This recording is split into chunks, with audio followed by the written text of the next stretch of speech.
call the meeting to order and ask for roll call. Here. Here. No. Here. Yeah. Fair. Here.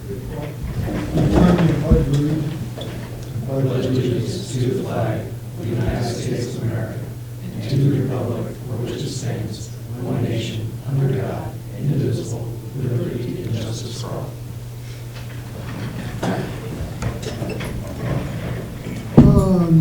No public hearing, presentation, public comment? Not tonight, okay. Consent agenda tonight is the approval of minutes of our regular meeting, January 20th, 2025, and the approval of the bills. If we could have a motion. Second. Any comments? Call the roll. William? Yes. Hilliard? Yes. Here. Mennel? Sorry, yes. One off. Yes. Fair. Yes. Wow. Motion carries. Okay. The only thing I had tonight is Congressman LaHood was in Morton last week, and we celebrated the 20th anniversary of Eli's Coffee, one of our good coffee shops in town.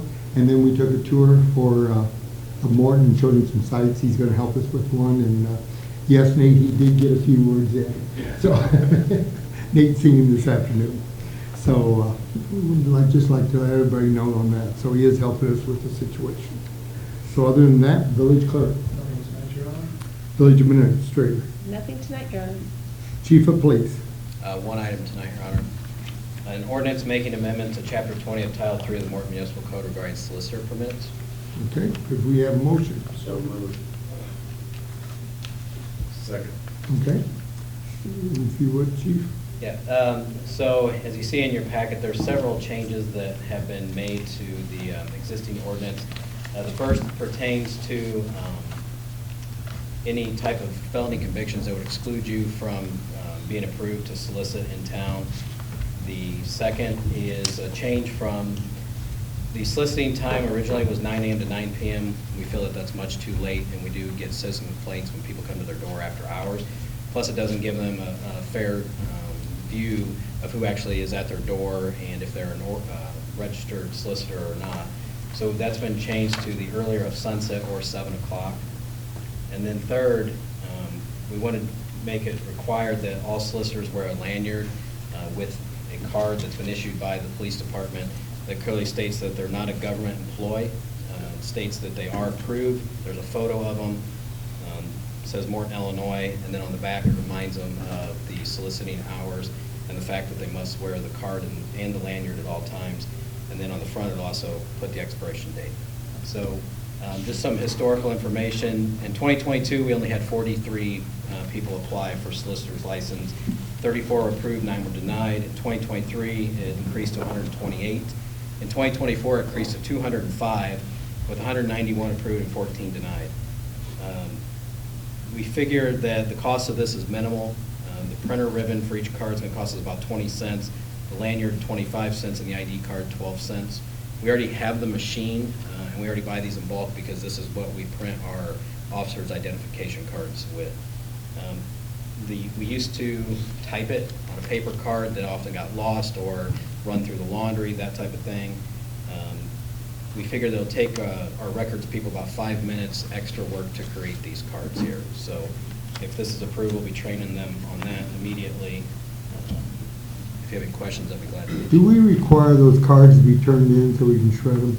I mean, how many people look at the expiration date? You know, that's something to be determined. So we thought about that, and we were going to, we do have repeat solicitors. We have more single solicitors than we do repeat customers. So that is something that we thought about doing, but that is why we print it right directly on the front of the card when it expires. But as far as do the citizens ask, I'm not sure. If this is approved, we're going to roll something out on our Facebook page that not only shows the new card, but explains how they can look at the card and see if they're expired, what to do if they are expired, that type of thing. Is their expiration date fairly large on that? The ordinance is every 30 days they have to re-register. But I mean, is the lettering for expiration fairly large so people can catch it? Yeah, I mean, the font is the same as just about everything else on it. And I think what we'll do is we'll put a picture of this up, and then we'll kind of put arrows and an explanation for what each line kind of explains. That way, they can quickly direct their attention where they need to look for the expiration date. Gene, could we get that maybe to the village website as well? Sure, yep. And possibly maybe to the Courier. Yeah, yep, absolutely. What should the public do here? Somebody comes to my door and I don't see a lanyard on him. Is that something you call the police about, or you call the non-emergency line, or what would you recommend there? Yeah, so we also, as you're probably aware of already, we changed the no solicitor welcome signs to bright neon green. That way, when the solicitor comes onto the property, it's more apparent to them that that person doesn't welcome solicitors. But we do receive calls when they still persist after they've seen the sign, or if they're not registered at all. We do get calls, and it generally comes into the non-emergency line. But we will respond, and we've had occasions where we actually have cited people because they refuse to stop soliciting. Normally, what we try to do, and what the records people are trained to do, is they normally try to speak with the supervisor, especially if it's a large group of people. They try to speak to the supervisor. We give a written copy of the ordinance to the supervisor, and we kind of explain to them, you know, hey, if you want to be registered and you want to stay registered, this is the rules you need to abide by. That usually curtails most of the problems that we have. But these people that come in that, you know, maybe are a 1, 2, 3 person operation, they may not have a supervisor. It just is kind of on a case-by-case basis. But we usually try to speak with somebody in charge, because we get the most compliance when we go that route. Any other questions? Did you say that they're not required to return the badge once it's expired? They're not. You wouldn't assume that there may be one or more individuals who forget that it expired? Would it be beneficial to require them to return? Or would that be too much extra? I think if we had the rule, it may be difficult to enforce. The reason being is because most of these people are somewhat transient in their operations, and so they come into town, they solicit for a short period of time, and then they move on. What we can do is, if we come across an expired one, the officers can take that from the person, certainly. I mean, I wouldn't be opposed to it, I just think the enforcement may be difficult. Maybe precedent breach if we need to. If we have a problem, we could charge more up front for the license, return part of it when they return. That's a possibility as well. I think That is we- one thing that we added to, is there was a $25 charge after the first one. But if we made it 50, then you have 25 back when they return. Yeah. I don't like the idea of it looks good in just a date. I'm thinking of the single limit houses and those, I don't want it used later on for something. I just don't answer. I don't care what their little card says. And I don't know if you can see or not, but, and I'll pass this around, in red, it says not a government employee. Okay. So we want to make sure people are aware of that first and foremost.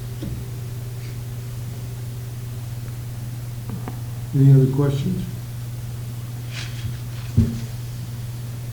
Call the roll. Parrot? Yes. Newman? Yes. Mennel? Yes. Leach? Yes. Hilliard? Yes. Junior? Yes. Motion carries. Corporation Counsel, Nothing tonight, Your Honor. Director of Fire and Emergency Services. I would just like to announce that on February 11th at 1 p.m., we will be swearing in 5 of our new full-time firefighters. That'll be at our Cortlandt Street station, and I'd like to invite all of you if you're interested in coming. Say the time again? 1 o'clock. Date is? February 11th. I believe it's a Tuesday, isn't it? Yes, it's a Tuesday. 1 o'clock. Yes.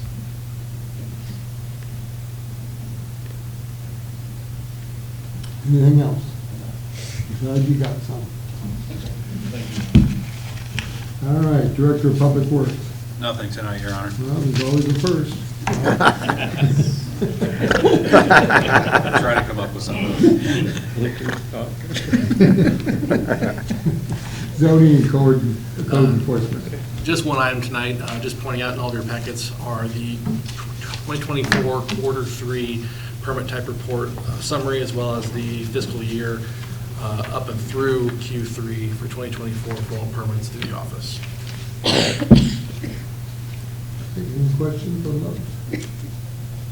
Any comments by you on those reports? Staying busy. Village trustees, anybody have anything? If not, we need to go into closed session. Closed session is requested for 5 ILCS 120/2C2 to discuss collective negotiating matters between the village and its employees or their representatives. Would we have a motion? Second. Call the roll. Wheeler? Yes. Hilliard? Yes. Lee? Yes. Mennel? Yes. Newman? Yes. Parrot? Julie will need to. And Anybody else with phone?